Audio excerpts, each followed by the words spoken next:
Week के साथ साथ अब बैंक निफ्टी भी ग्रीन में आ गया, 5 पॉइंट ही ऊपर सही, लेकिन बैंक निफ्टी भी ग्रीन में है और मिड कैप आज थोड़ा सा कंपैरेटिवली सोचता है कि 30-35 पॉइंट वो भी ऊपर है। तो शुरुआत अच्छी है, एडवांस डिक्लाइन काफ़ी अच्छा है, लगभग 2 के सामने 1 कमज़ोर शेयर है, तो ये भी ठीक ठाक दिख रहा है।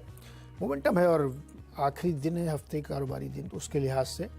और BHEL में तेज़ी और बढ़ी है, अब ये लगभग 131.70 9% ऊपर है। गावा सर हैं आज के मेहमान। गावा सर नमस्कार, और कैसा लग रहा है आज आपको निफ्टी और बैंक निफ्टी? नमस्कार, good afternoon, good morning to you. Well, Nifty और बैंक निफ्टी मुझे लगता है कि आज संभल जाएगा। निफ्टी यहाँ पर जो सब, मैं फ्यूचर्स की बात करूंगा, जो लोअर लेवल पे 19,385 400 का ये जोन है, लगता है यहाँ पर संभल जाना चाहिए, अपमूव मिलना चाहिए। अगर आज यहाँ पर संभल जाता है तो एक होप मिलेगा नेक्स्ट वीक के लिए। बैंक निफ्टी का जो लेवल है यहाँ पर कहूंगा कि 44,100 स्ट्रॉन्ग सपोर्ट जोन है, इसमें भी एक अपमूव मिलना चाहिए, लेकिन निफ्टी थोड़ा ज्यादा स्ट्रॉन्ग नजर आता है बैंक निफ्टी के लिए, तो बैंक निफ्टी को थोड़ी मेहनत करनी पड़ेगी। ओके, तो ये था बैंक निफ्टी निफ्टी की राय। और अब बिना देर किए आपके सवाल लेते हैं, और आज है सोशल मीडिया का दिन, तो आप हमें सवाल भेजते रहिए ट्विटर पे और हम फटाफट लेते रहेंगे। गावा सर, पहला सवाल सौरभ मलिक का। इन्होंने आईक्यू लाइटिंग के शेयर्स खरीदे हैं 430 पर। आईक्यू लाइटिंग, जो भी कुछ दिन पहले लिस्टिंग हुई है। मुझे इसका सॉरी IKIO, ओके, IKIO, अब समझ गया, अब निकाल देता हूँ। IKIO, IQ लाइटिंग, हाँ, अभी कुछ दिन पहले लिस्टिंग हुई है, थोड़ा वीकनेस नजर आती है। इसमें स्ट्रेंथ आएगी जब वो 440 के ऊपर चला जाएगा। फर्स्ट साइन ऑफ वीकनेस है, स्ट्रेंथ आएगी 420 440 के ऊपर, तो जब तक वो नहीं होता थोड़ा वीकनेस नजर आ रही है इसके अंदर, तो थोड़ा रिस्की है। IQ थोड़ा रिस्की रहेगा, IQ वीक नजर आ रहा है लिस्टिंग के बाद से। अंजलि जोशी ने सवाल पूछा है टाटा मोटर्स DVR, अब तो DVR क्या है, तो DVR या टाटा मोटर्स में सेम, चूंकि सब कुछ तय हो गया तो एक ही टेंडम में चलेंगे, फिर भी सर देख के बता दीजिए। टाटा मोटर्स DVR 405 का है, अभी मेरे ख्याल से अपमूव ऑन है, करीब 5 हफ्ते से एक साइडवेज जोन पर है, लेकिन ट्रेंड इंटैक्ट है। मुझे थोड़ा वक्त दीजिए, इस पर 440 450 देखेंगे आते तो हमने। अपमूव ऑन है टाटा मोटर्स DVR में, कहीं पर भी वीकनेस नजर नहीं आती। तीरथ पटेल ने एक सवाल भेजा है RCF पे, और इन्होंने खरीदा है 120 पर, क्वांटिटी है 1000, और इनका टारगेट और स्टॉप लॉस क्या होना चाहिए शॉर्ट टर्म के लिए? वेल, शॉर्ट टर्म के लिए तो सबसे पहले अपने आपको स्टॉप लगाना पड़ेगा 118 का, राष्ट्रीय केमिकल्स एंड फर्टिलाइजर, और फिर एक नियर टर्म टारगेट हो सकता है 150 के। 140 में थोड़ा रेसिस्टेंस है, वहां पर थोड़ा रुकेगा, लेकिन 140 और 150 ये एक जोन है, वहां तक जाने की संभावना है। Yes, Rashtriya chemicals and fertilisers. Okay, Navketan Tyagi ji ने सवाल पूछा है कि बाजार तो चल रहा था, सब कुछ ठीक था, लेकिन HDFC बैंक क्यों नहीं चल रहा, और इसको इन्होंने पिछले 1.5 महीने से होल्ड कर रखा है 1669 के भाव पर, और अब ये चल रहा है 1570। 436 शेयर इन्होंने ले रखे सर। क्यों नहीं चलता, उसका रीजन मुझे समझ में नहीं आता, उसको आप ही बता देंगे, लेकिन मैं बताता हूँ, इसमें ज्यादा गिरावट नजर नहीं आती। 1500 एक साइकोलॉजिकल सपोर्ट है, अब ट्रेड कर रहा है 1570 में। इसमें अगर आपको मिलता है तो 1600 के ऊपर एक अच्छा स्ट्रक्चर बन जाएगा, तो वहां पर स्ट्रेंथ नजर आएगी 1600 के ऊपर। HDFC बैंक, डोंट वरी, ये स्टॉक मेरे पोर्टफोलियो में है, मैंने IPO के समय से रखा हुआ है, तो आप क्यों घबराते? हाँ, गाबा जी का तो डिस्क्लोजर भी है और IPO के ज़माने से इन्होंने रखा है। बिरेश्वर पॉल ने सवाल पूछा है टाइटन की कॉल इन्होंने ली है, स्ट्राइक प्राइस है 3200 का और प्राइस है 38.40 रुपये। टाइटन का कॉल कौन सा लिया इन्होंने? 3200 वाला 3200। 32 थोड़ा आउट ऑफ द मनी का लिया है, तो अब अपमूव तो ऑन है, लेकिन जैसे ऊपर जाएगा और जितना ज्यादा वक्त लगेगा इनका लॉस होता रहेगा, तो इनको लेना चाहिए ऑलवेज एट द मनी या इन द मनी लें तो अच्छा रहता है, सेफ्टी मार्जिन थोड़ा अच्छा रहता है तो मोमेंटम, लेकिन मोमेंटम इतना खास नहीं है। तेजी पकड़े तो एक दिन बहुत अच्छा भी चल जाता है कभी कभी, लेकिन अभी साइडवेज मूवमेंट, लेकिन बायस मूवमेंट है, लेट्स होप कि आपको मिले। लेकिन आप 3090 का एक ट्रेडिंग स्टॉप लगाइए, अगर ये ब्रीच हो जाता है तो आप अपने कॉल से निकल आइएगा। ओके गवा सर, बैंको प्रोडक्ट्स 226 शेयर है 516 पर। बैंको BANCO बैंको प्रोडक्ट्स ऑन है, स्ट्रेच है, लेकिन ट्रेंड इंटैक्ट है, 517 पर ट्रेड कर रहा है। नेक्स्ट लॉजिकल टेक्निकल टारगेट 550 के हो सकते हैं, स्लो चल सकता है, मूव ऑन है, लेकिन अपसाइड ऑन है बैंको प्रोडक्ट्स, यू कैन होल्ड। प्रीति झा जानना चाहती है कि इनके पास एस्ट्रा माइक्रोवेव के शेयर हैं, अस्त्र माइक्रोवेव जिसको बोलते हैं, 347 के प्राइस पे। बहुत बढ़िया, 402 पे ट्रेड कर रहा है। लेकिन जो अस्ट्रा माइक्रो पे जो कंसोलिडेशन हुआ है बिटवीन 350 और 380 के, ये मुझे पसंद है। वो उसके लगता है कि उसका जो पैटर्न है उसके हिसाब से आप 500 तक का जोन देखेंगे, लेकिन उसे वक्त लगेगा अस्ट्रा माइक्रो का, तो होल्ड है। हाँ, अगर आपको स्टॉप लगाना है तो 380 का स्टॉप लगाइए, continue holding it Astra micro. Vineet Shah axis bank पे जानना चाहते हैं कि इसको डिप पे खरीदें या नहीं।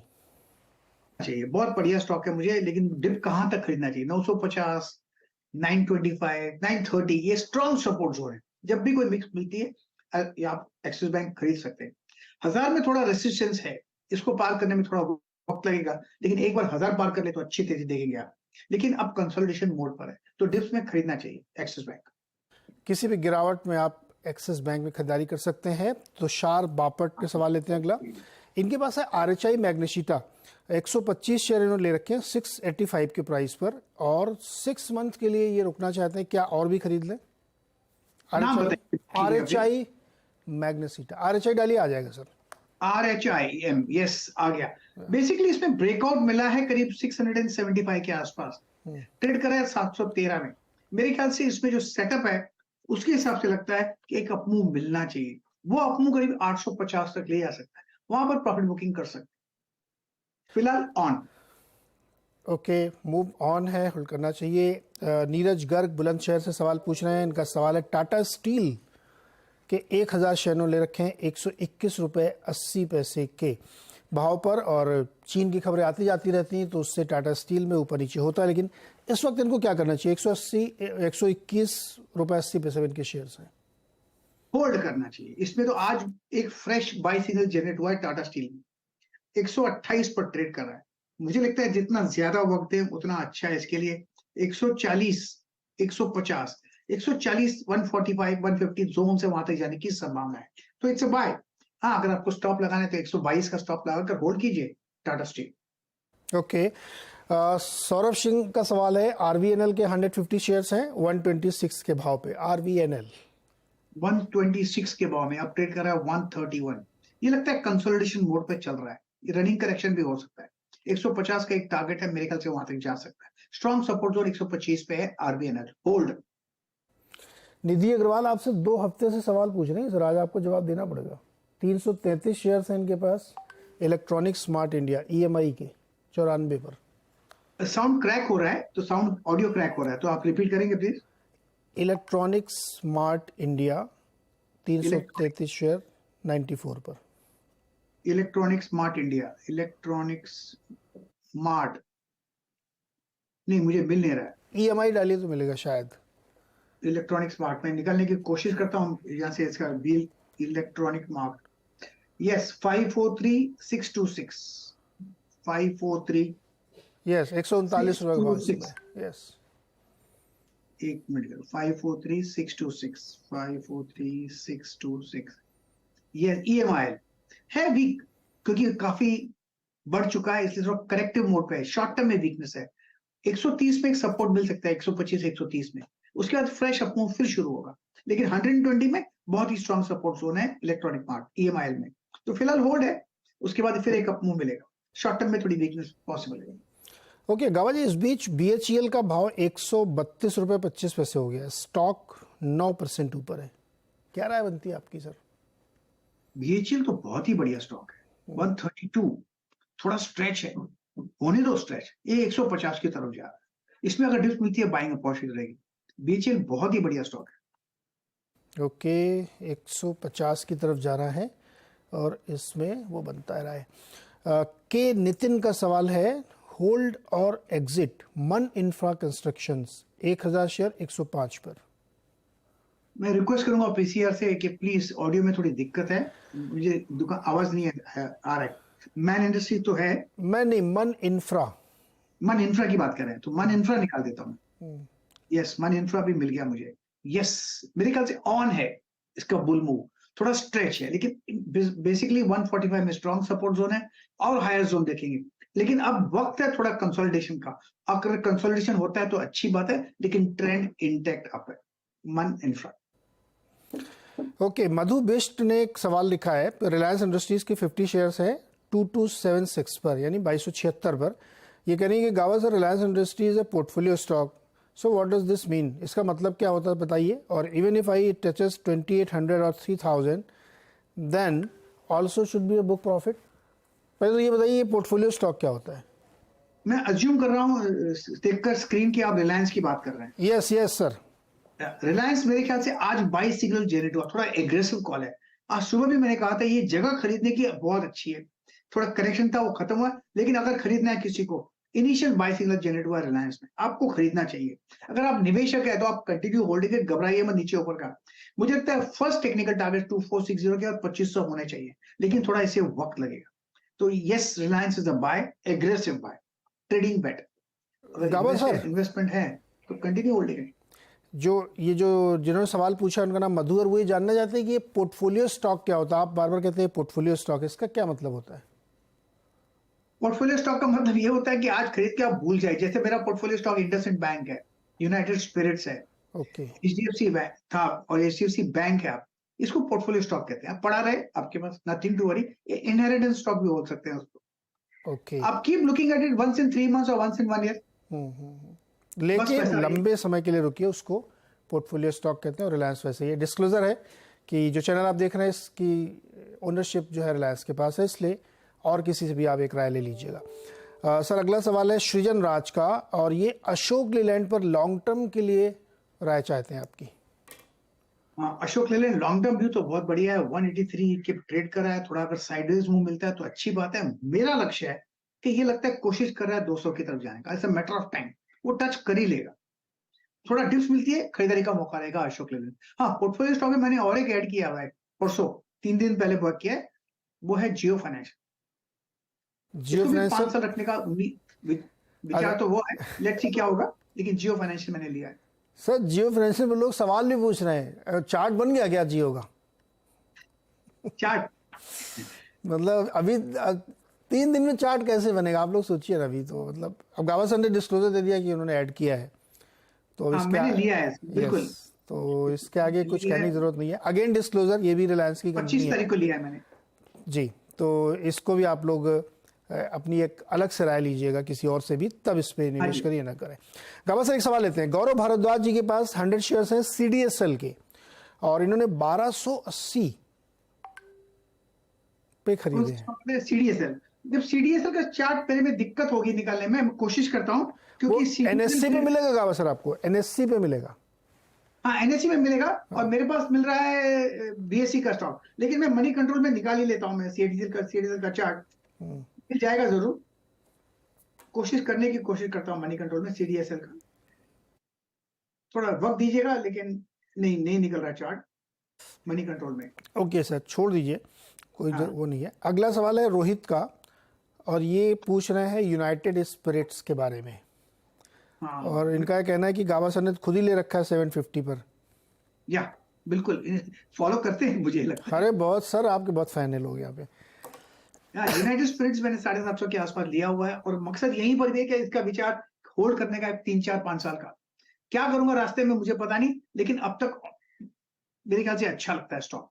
अगर किसी को लेना है अब भी ले सकते हैं, इसका स्ट्रक्चर बढ़िया है। यूनाइटेड स्पिरिट्स का ट्रेड कर रहा है 1018 पर। अगर ट्रेडिंग के लिए लेना है आज तो भी ले सकते हैं। आज भी सुबह मैंने बात की थी, टॉप होगा 1000 का, फिर 1050 देखेंगे, और 1050 चलेगा तो स्ट्रक्चर ऊपर ही अच्छा हो जाएगा, पॉजिटिव हो जाएगा। तो मेरे ख्याल से United Spirits buy and hold, fresh buy भी बनता है। United Spirits buy and hold है। प्रवीण का सवाल है HBL पावर पे 940 शेयर्स है 153 के प्राइस पर, क्या ये 2-3 साल के लिए होल्ड किया जा सकता है? बिल्कुल होल्ड कर सकते हैं। थोड़ा स्ट्रेच है, अनस्ट्रेचिंग की जरूरत है। अनस्ट्रेचिंग मतलब प्राइस वाइज ना हो, टाइम वाइज हो तो भी चल जाएगा, लेकिन 2-3 साल के लिए होल्ड कर सकते हैं। 200-250 में स्ट्रॉन्ग सपोर्ट जोन है HBL पावर सिस्टम्स में, तो होल्ड है बिल्कुल। ओके, तो मतलब इनको कुछ करना नहीं, इनको खाली देखना है उसको होल्ड करके, क्योंकि वो अनस्ट्रेचिंग जब करेगा तो वो होगा। ओके, ये सवाल हो गए हमारे सोशल मीडिया से, और बहुत सारे सवाल आ रहे हैं, फटाफट उसमें से लेते हैं। गावा सर UPL पे एक सवाल आया है रोहित का, 596 पे शायद इस समय ट्रेड कर रहा है और ये जानना चाहते हैं कि क्या इस पर ट्रेडिंग बेट ली जा सकती है क्या? वेल यूपीएल में 2-3 दिन पहले से एक अपमूव मिला था। उसका टारगेट पहला था 615 का और 608 या 9 तक चला गया। लेकिन मुझे लगता है अब जो गिरावट है ये थम जाएगी यूपीएल में। यहां से एक अपमूव मिलना चाहिए। Strong support zone short term में 590 है, लेकिन 580 सपोर्ट जोन है यूपीएल का। मुझे लगता है नियर टर्म में 625 630 तक जाना चाहिए और 25-30 चला गया एक बार तो फिर कहेंगे ये बॉटम आउट हो चुका यूपीएल। जो करेक्शन था खत्म हुआ, फ्रेश अपमूव शुरू हुआ। तो प्रोसेस ऑन है, कभी कभी थोड़ा वक्त लग सकता है, लेकिन UPL I think is a buy. अगर आपके पास किसी के पास है तो होल्ड कीजिए। ओके गाबा, इसी सेगमेंट की एक और स्टॉक है इंडिया पेस्टिसाइड्स IPL, 286 पे चल रहा है। इस पर आज एक खबर भी थी सुबह, हर्षदा बता रही थी कि इनको कोई एक बड़ा सा लैंड खरीदा इन्होंने यूपी में, हरदोई में, और स्टॉक ने पिछले कुछ दिनों में अच्छी रैली दिखाई है। आज भी ये 3% ऊपर है। थोड़ा इसका लंबा चार्ट दिखाइए, हफ्ते 10 दिन का इंडिया पेस्टिसाइड्स का। गाबा सर, इसमें क्या करना चाहिए? 210 से जो मूव मिला है, 4 दिन से एक अपमूव मिला है, आप ट्रेड कर रहे हैं 286। बेसिकली ये सेकेंड अटेम्प्ट है अपमूव मानने की। 300 में थोड़ा रेसिस्टेंस है, थोड़ा यहाँ पर वक्त गुजारना चाहिए, लेकिन लगता है कोशिश तो कर रहा है इंडिया पेस्टिसाइड और कोशिश कर रहा है। एक्चुअली जब लिस्टिंग हुई थी 360 में, उसके बाद गिरावट देखी, लेकिन लगता है 200 का जो रिसेंट लो हमने देखा अब वो बॉटम आउट हो गया। तो इसमें जो भी डिप्स आएगी मेरे ख्याल से खरीदारी का मौका रहेगा, फिर एक कोशिश करेगा 350 360 के जाने पे। तो मेरे ख्याल से इट्स अ होल्ड फिलहाल, डिप्स बायबल। ये होल्ड है। गाबा सर, SBI कार्ड का चार्ट देखिएगा, उसमें खबरें भी हैं बहुत सारी, और चार्ट पे देखिए कैसा लग रहा है, क्योंकि रिकॉर्ड नंबर लोगों ने बाइंग की है क्रेडिट कार्ड के थ्रू। 1,44,000 करोड़ की बहुत स्पेंडिंग हुई है। कैसा लग रहा है आपको SBI कार्ड? एसबीआई कार्ड अच्छा लग रहा है मुझे। चार्ट के हिसाब से लगता है कि ये जगह है सपोर्ट की।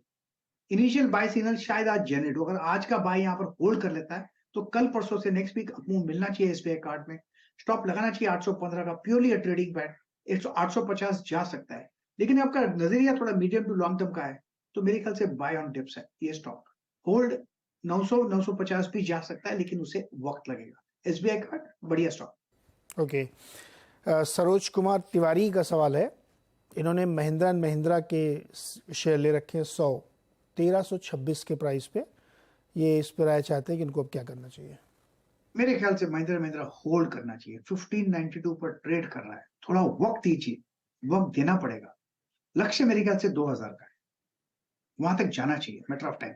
स्ट्रॉन्ग सपोर्ट जोन 1500 के आसपास है। इसमें अगर डिप्स मिलती है और आप होल्ड कर सकते हैं तो बाय ऑन डिप स्टॉक है महिंद्रा एंड महिंद्रा। अच्छा गावत, अगर महिंद्रा महिंद्रा और टाटा मोटर्स में कोई एक चुनना हो तो आप किसे चुनेंगे? टाटा मोटर्स या ये महिंद्रा में? महिंद्रा। चलो मैं टाटा मोटर्स का चार्ट निकाल ही लेता हूं अभी। आई थिंक मैं महिंद्रा एंड महिंद्रा चूज करूं डेफिनेटली। महिंद्रा महिंद्रा चूज करेंगे गावत सर? कोई बायस नहीं है थार का, डिस्क्लोजर। हाँ, नहीं बिल्कुल, लोगों को लगता है सर कि कोई बायस नहीं है, प्योरली टेक्निकल पे है ये, और चार्ट पे जैसे व्यू बन रहा वैसा है। नवीन चंद्र झा के पास डिक्सन टेक्नोलॉजीज के शेयर्स हैं 3000 के एवरेज कॉस्ट पे। लॉन्ग टर्म का व्यू जानना चाहते हैं। इस समय तो बहुत ऊपर है, 5000 2000 रुपये पर शेयर का फायदा है। गावा सर, क्या करना चाहिए डिक्सन में? मेरे ख्याल से लॉन्ग टर्म चार्ट बढ़िया है। हाँ, अब ट्रेड करा है 5021 पर, इसमें अपमूव ऑन है। इसमें जब भी कोई डिप्स मिलेगी 4500 तक मैंने बड़ा रेंज दिया है, बायबल है। इस स्टॉक में लगता है कि अपमूव मिलना चाहिए। एक्सपेंशन कॉन्ट्रैक्शन नॉर्मल है और होते हैं और होना भी चाहिए, उसका एडवांटेज लेकर buy on dips, continue holding it, good stock for 1 year. Okay, Anjali ने आदित्य बिरला फैशन के 30 शेयर ले लिए थे 312 रुपए पे, और क्या करें, इनको कुछ समझ नहीं आ रहा है इसमें। AB fashion, Aditya Birla fashion. हाँ, मैं चार्ट निकाल लेता हूँ आदित्य बिरला फैशन से। Aditya Birla fashion, yes, I think ये गुड बढ़िया स्टॉक है। हायर टाइम टाइम फ्रेम के हिसाब से लगता है 200 में स्ट्रॉन्ग सपोर्ट जोन है। थोड़ी दिक्कत है 230 में, एक बार वो पार कर लेगी तो फिर 260 भी देखेंगे, वहां पर स्ट्रक्चर उभर कर आ जाएगा। It's a buy on dip stock, मुझे बुरा नहीं लगता स्टॉक। कंपैरेटिवली जब चार्ट देखता हूं तो लगता है ये जगह अच्छी है और process of bottoming out is on, तो it's buy hold. DCM Shriram 1078 का प्राइस है और आज 16% ऊपर है। गावा sir? DCM Shriram yes, industries नहीं, 1080 वाला ये DCM श्रीराम। मैं कोशिश करता हूं निकालने की। हाँ 1080 वाला बहुत बढ़िया आपको मिला, और ये ब्रेकआउट मिल गया यहाँ पर, रिवर्सल पैटर्न कंफर्म हो चुका। मेरे ख्याल से आप 1200 की तरफ से जा रहा है, 1250 की तरफ जा रहा है। इसमें अगर आप डिप मिलती है, थोड़ा साइडवेज मिलता है, बाइंग अपॉर्चुनिटीज है, और कंटिन्यू होल्डिंग है, थोड़ा वक्त लगेगा, लेकिन 1200 पॉसिबल है। DCM Shriram industries. ओके, 1200 रुपये तक जा सकता है DCM श्रीराम, होल्ड कर सकते हैं अगर किसी के पास ट्रेड है तो बहुत सारे सवाल हमने सॉल्व करने की कोशिश की आपकी, और इसी तरीके से 2 दिन हफ्ते में हम लगातार आपके साथ जुड़ेंगे, जिसमें सोशल मीडिया के क्वेश्चंस लेंगे, और बाकी 3 दिन हम लोग फ़ोन पे जो लोग जुड़ते हैं उस दिन भी सोशल मीडिया के लेंगे, लेकिन उस दिन छूट जाते हैं, कम हो पाते हैं, इसलिए हमने कहा 2 दिन इस पर खास तौर पर रखा जाए। तो आप लोग जितना ज़्यादा पार्टिसिपेट करेंगे उतना ज़्यादा हमको अच्छा लगेगा। गामा सर बहुत बहुत शुक्रिया जुड़ने के लिए और मदद करने के लिए। बैंक निफ्टी 42 पॉइंट नीचे और निफ्टी 70 पॉइंट ऊपर, मार्केट एक उसी जोन में है, लेकिन अभी भी एडवांस शेयर यानी ब्रॉडर मार्केट फेवर में है। छोटा सा ब्रेक के बाद खिलाड़ी नंबर 1।